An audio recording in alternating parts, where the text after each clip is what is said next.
আদিন হসপিটালে 12 থেকে 13টি শিশু মারা গিয়েছে শুধুমাত্র টেক কেয়ারের অভাবে, অর্থাৎ যত্নের অভাবে, দেখাশোনার অভাবে। 12 থেকে 13টি শিশু মারা গিয়েছে।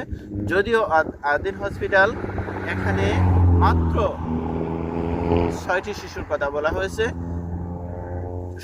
এই শিশুগুলোর স্বজনরা বলেছে তারা নিজ চোখে দেখেছে এবং ওই ওয়ার্ডে যতগুলো শিশু ছিল সবগুলোই মারা গিয়েছে। এর মধ্যে একটা ফ্যামিলির যমজ শিশু ছিল, অর্থাৎ প্রত্যেকটা শিশু মারা গিয়েছে শুধুমাত্র এইখানে টেক কেয়ার করার অভাবে। যদিও বলছে এখানে গ্যাস লিকেজ হয়েছে, এখন হঠাৎ করে গ্যাস লিকেজ হয় না। আরেকটা কথা বলেছে যে এখানে যখন ফ্রিজ এসি বন্ধ করে দেওয়া হয় তখন অক্সিজেনের ঘাটতি হতে পারে, কেননা ভেন্টিলেশন নাই।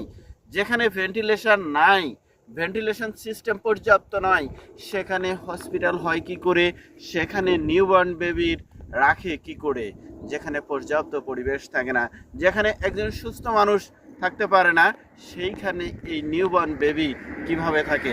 একই সাথে